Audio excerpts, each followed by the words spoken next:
오늘 우리에게 주시는 하나님의 말씀은 신명기 15장 1절로 3절까지의 말씀입니다.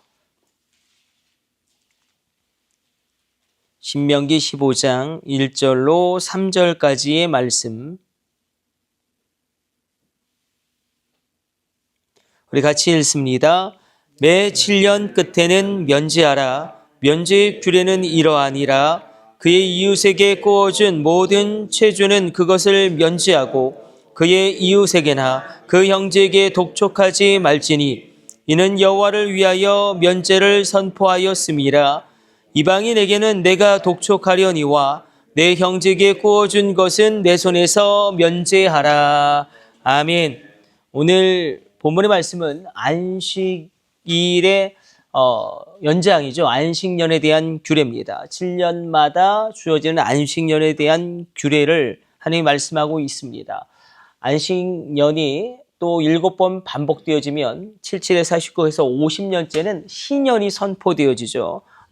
우리가 읽었던 이 안식년의 규례도 신년의 규례도 이스라엘 역사 가운데 단 한 번도 제대로 지켜진 적은 없습니다. 하나님의 말씀이 선포되었지만 이 말씀을 온전히 실천한 것은 이스라엘 역사 가운데 거의 없었다. 우리가 그것을 생각하면서 오늘 본문은 그럼에도 불구하고 하나님이 얼마나 가난한 자들, 소외된 자들에 대하여 집중하고 계신지, 가난한 자들, 소외된 자들에 대하여 지극한 관심, 어찌 보면 지독한 관심을 표현하고 있는지 분명하게 보여주는 본문입니다. 구약 성경에서 구제하다, 특별히 세 가지 대상이 있죠. 과부와 고아와 나그네를 구제한다.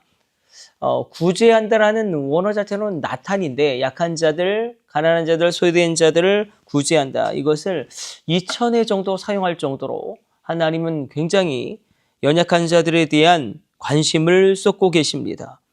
하나님에 대한 또 다른 별명이죠. 고아의 아버지, 또 과부의 재판장. 하나님은 이렇게 연약한 자들에 대하여 관심을 쏟고 있는 이유는 그들을 통하여 하나님은 어떤 하나님이 쓰시는 법칙이 있죠. 하나님은 약한 자를 들어 쓰십니다. 하나님은 연약한 자를 들어서 사용하시고 하나님은 그 능력을 부어주심으로 말미암아 지극히 낮은 자를 통하여 하나님의 역사를 이루어 가십니다.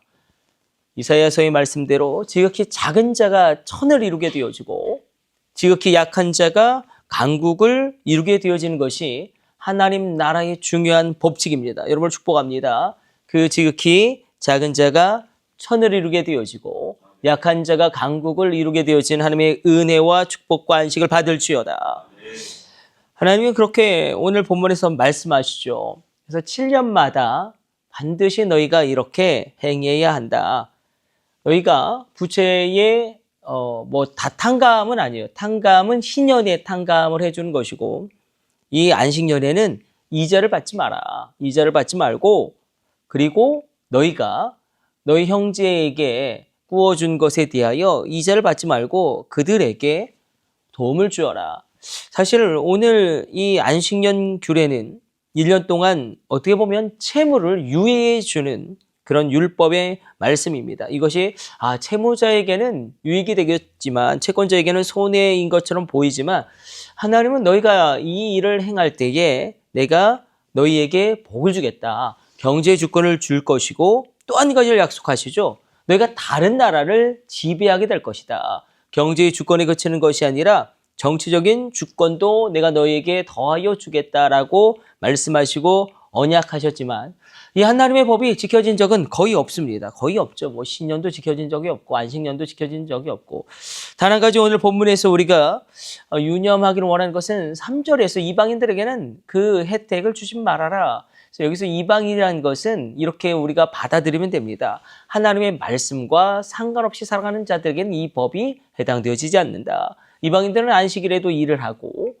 그러하였기 때문에 이 이방인이라는 개념은 선교의 대상으로서의 이방인이 아니라 이렇게 보시면 되겠습니다. 하나님의 말씀과 상관없이 살아가는 사람들. 그래서 여기서 분명히 우리가 밝힐 수 있는 것은 하나님의 말씀과 상관없이 살아가는 사람들에게는 하나님의 은혜가 영향을 미치지 못하는구나. 그래서 말씀에 의해서, 말씀의 지배 아래서 말씀을 따라 살아가는 사람들에게는 하나님의 은혜와 복이 임하겠지만 하나님의 말씀과 상관없이 살아가는 사람들에게는 이 은혜가 해당되지 않는구나. 이것을 분명히 우리가 파악할 수 있습니다. 그래서 오늘 본문에 나온 이방인은 우리가 선교의 대상으로서 이방인이 아니라 바로 하나님의 말씀과 전혀 상관없이 살아가는 그들에게 하나님은 은혜를 베풀지 아니하시겠다 말씀하고 있습니다. 당연하겠죠.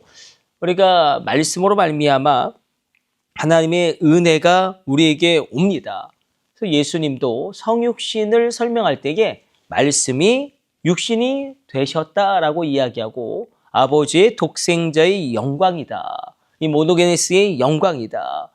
아버지 하나님이 인간이 되신 경우는 없는데 인간이 되신 유일한 경우인 하나님이다. 그렇게 독생자 하나님, 독생하신 하나님을 설명합니다.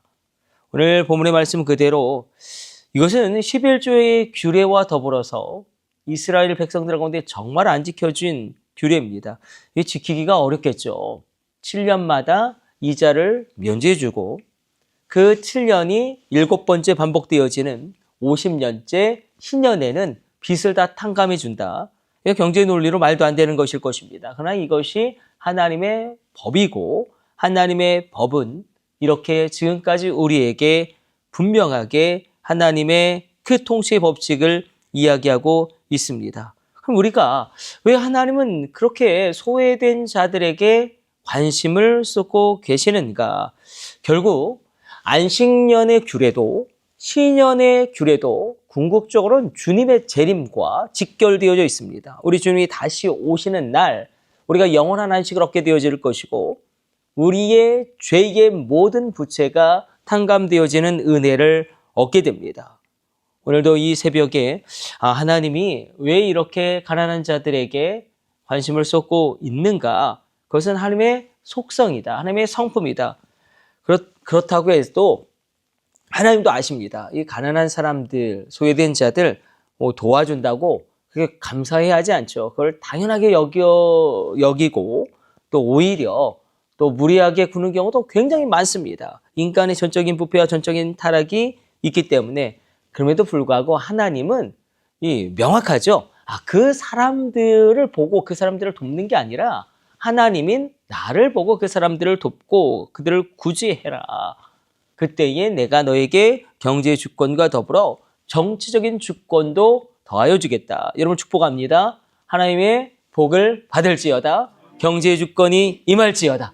정치의 주권도 이 땅 가운데 임할지어다. 이렇게 하나님은 그렇게 말씀하십니다.